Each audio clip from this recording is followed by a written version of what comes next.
Building a Convincing Argument, Video 3, The Warrant. Copyright Maggie Coughlin, 2025.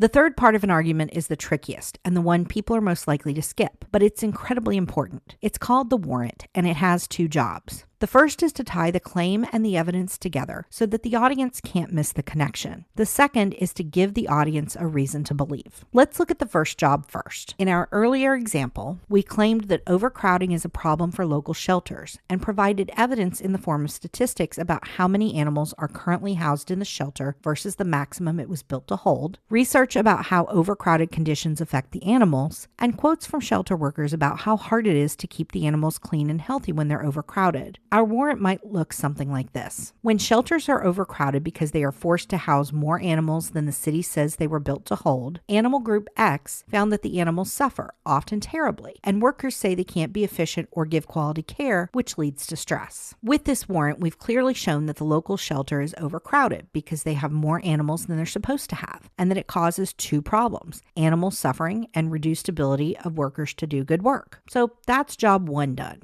Note that if you can't figure out how to tell your audience exactly how your evidence supports your claim, it probably doesn't, which means your argument doesn't hold up. This is one reason warrants are so important. They help you test the connection between your claim and your evidence, or the claim and evidence someone else is using to persuade you. The warrant's second job is to compel belief, and to accomplish this, we need to understand the three types of warrants. Motivational warrants appeal to the audience's values and emotions. We call this pathos. The second type, authoritative warrants, rely on the audience's perception of the credibility of your sources and/or your credibility as the speaker. We call this ethos. Substantive warrants appeal to an audience's sense of logic, logos. This has to do with how credible they find any actual facts you presented, as well as whether they can follow the logical connection between your claim and your evidence. A speaker can incorporate one kind of warrant, two kinds, or all three. This might take more than one sentence, or it might not. But the more aspects you appeal to in your warrant, the stronger your final argument will be. That's the other reason warrants are so important. Let's look at the warrant we just crafted. Remember, it is when shelters are overcrowded because they are forced to house more animals than the city says they were built to hold, Animal Group X found that the animals suffer, often terribly, and workers say they can't be efficient or give quality care, which leads to stress. Does this appeal to pathos, emotions? Well, let's focus on the word choices we made. We referred to animal suffering, and we characterized the suffering as terrible. We also chose the word force, which evokes emotion, and we mentioned the workers' stress. Generally speaking, people don't like to be forced to do things, and they know what it's like to be stressed. And of course, most people are bothered by the idea of suffering animals and want to do something about it. So yes, we have a motivational warrant. Is it also authoritative? In part, this will depend on the source you use to find your research on negative effects on animals and how the audience feels about that source. Sources like PETA can be tricky because some people have a very positive view of the organization and its activities, while others have a very negative view. The source you used for your data about numbers is important too. Do people trust the city? And what about the shelter workers you interviewed? Their experience makes them credible, but if the shelter has a negative relationship with the local community, that could be a problem. This is something to keep in mind when choosing sources. They need to be credible, but also appealing if possible. Remember that credibility also has to do with you as a speaker. Do you sound like you know what you're talking about? Do you sound like you actually read the data? And do you seem trustworthy? Or do you seem just a little bit shady or disorganized or maybe not so well informed? That can make or break the credibility of your entire speech. This is called speaker credibility. If we've chosen sources well and your credibility as a speaker is solid, the warrant we've crafted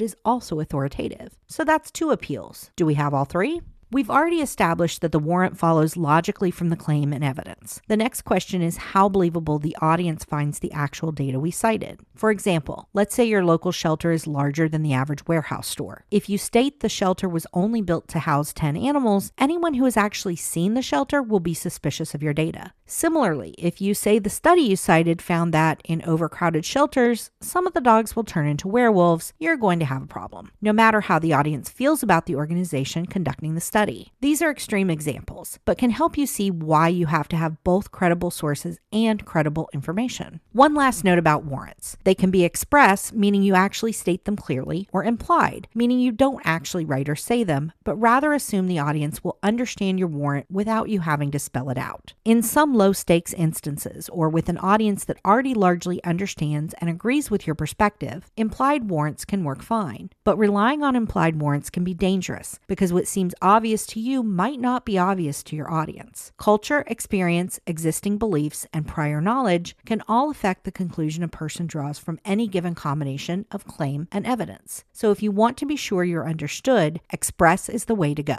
So there you have it. Arguments are not just statements you want people to agree with, they're carefully constructed sets of claim, evidence, and warrant. The more carefully you research and build your arguments, the more solid they'll be, and the more successful you'll be at persuading your audience. Plus, the better you become at detecting all three parts and the connection between them, the more likely you'll be able to tell when someone's attempt to persuade you might be faulty or manipulative. So now get out there and build some really convincing arguments. Note, use of this video or any of its contents for the purposes of training generative AI technologies is expressly prohibited. The author reserves all rights to license this work for machine learning.